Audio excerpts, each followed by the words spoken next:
세상의 모든 이야기. 오늘은 음주운전에 관한 이야기입니다. 최근 일본인 관광객 모녀가 효도관광차 한국에 여행을 왔는데 음주운전 차량이 인도에 돌진해 관광객이 노출되어서 한 명이 사망하게 된 일이 발생합니다. 그리고 이어이어 이번엔 캐나다 여행객이 마찬가지로 음주운전 차량에 치여 숨지는 일이 발생했죠. 한 30대가 구속됐습니다.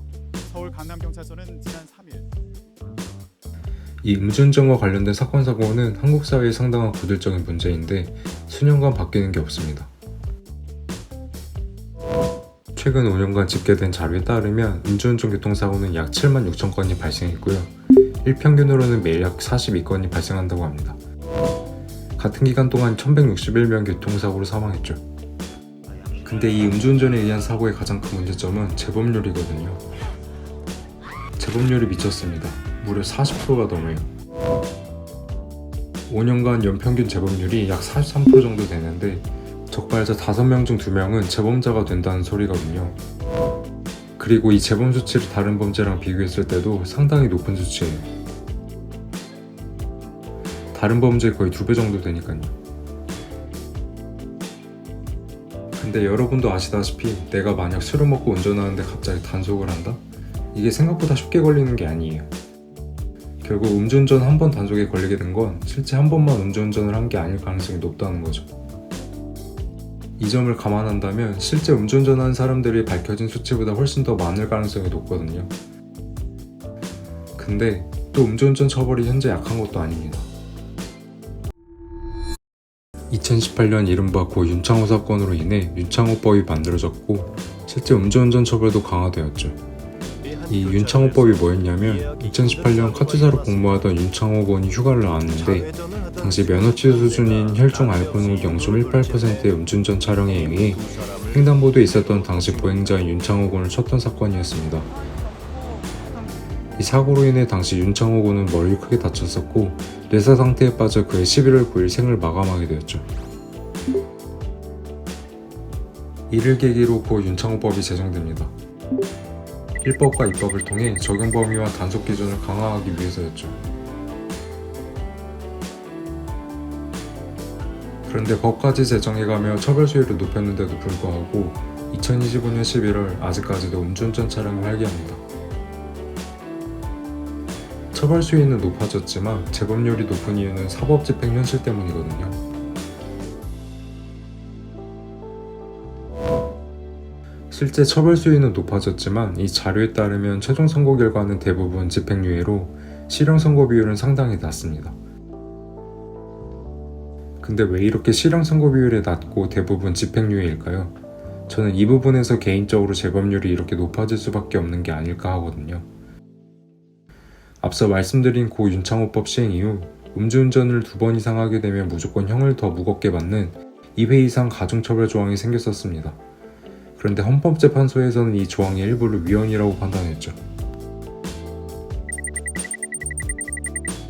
이 윤창호법에 있던 가중처벌 조항이 위헌으로 판결되며 따라서 이때 이후로부터 재판부가 재량적으로 판단할 수 있게 되었고 결과적으로 집행유예 선고가 가능해진 겁니다.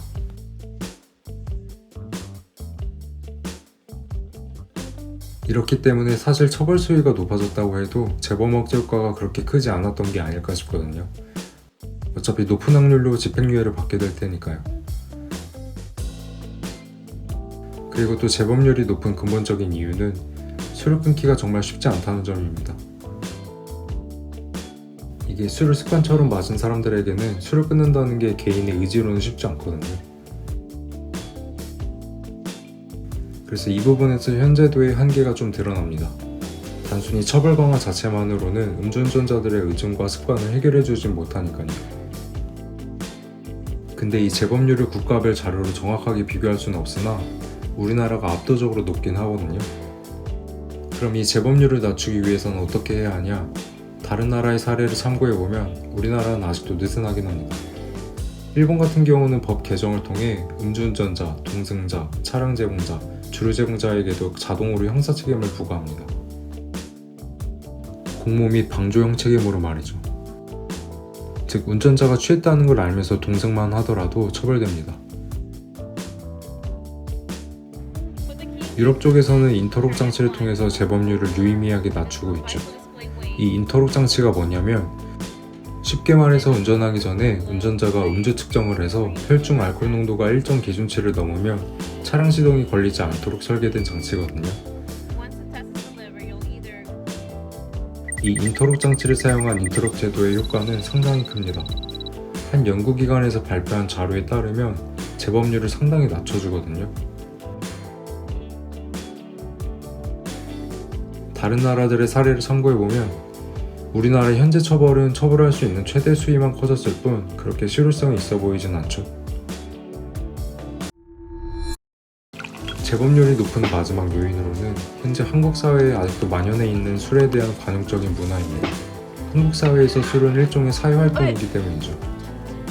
한 논문에서는 음주 및 만취 행동에 대한 태도는 사회적으로 대단히 관대하고 허용적인 이유에 대해 다음과 같이 설명하는데, 한국인의 인식 속에는 술에 취한 상태에서 한 행동은 어느 정도 용서가 된다는 암묵적인 면죄부가 존재한다고 보고 있죠.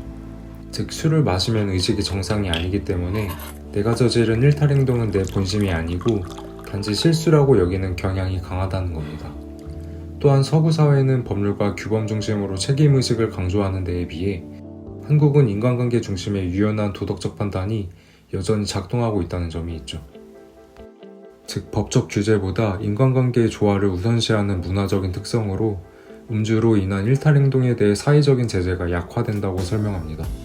그래서 이런 점들이 음주를 단지 도덕적 비행이 아닌 인간적인 감정의 일부로 보는 인식이 있기 때문에 술을 마셨다는 것은 실수일 뿐이라는 자기 합리화를 낳고 이 부분이 재범으로 이어질 수 있는 가능성을 높인다는 거죠. 근데 사실 이 부분이 정말 무서운 거거든요. 이 실수라고 생각하는 부분 때문에 술로 인한 모든 문제가 시작되는 겁니다. 술은 비단 음주운전뿐만 아니라 대부분의 큰 범죄들이 이 술과 관련돼서 발생되는 경우가 많거든요. 경찰청에서 발표된 자료에 따르면 주치 상태에서 범죄 발생 비율이 상당히 높습니다. 음주 상태에서 사람이 좀 충동적으로 변하게 되니 이로 인한 폭력적 행위가 범죄로 이어지게 되거든요.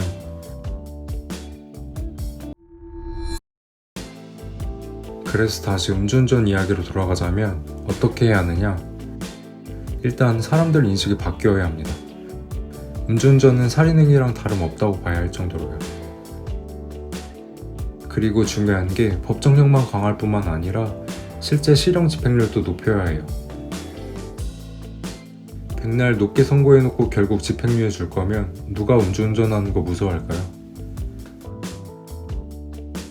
즉, 확실한 집행유예 선고 제한 조건 강화가 필요합니다. 이를테면 2회 이상 재범은 무조건 원칙적으로 실형을 주던가 아니면 반성이나 합의만으로는 집행유예가 불가능하도록 법정형 하한선을 명확히 하는 것도 필요할 것 같아요.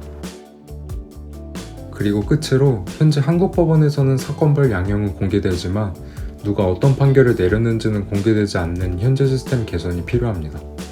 그래야 판사 개인의 판단 책임을 투명하게 만들 수 있지 않나 싶거든요. 이렇게 판사별 통계 공개를 하게 되면 여러 불신도 줄일 수 있죠. 끝이 길었는데요. 더 이상 음주운전으로 인해 무고한 생명이 희생되지 않도록 더 확실한 제도가 마련되길 바라봅니다. 세상의 모든 이야기, 음주운전 편이었습니다. 감사합니다.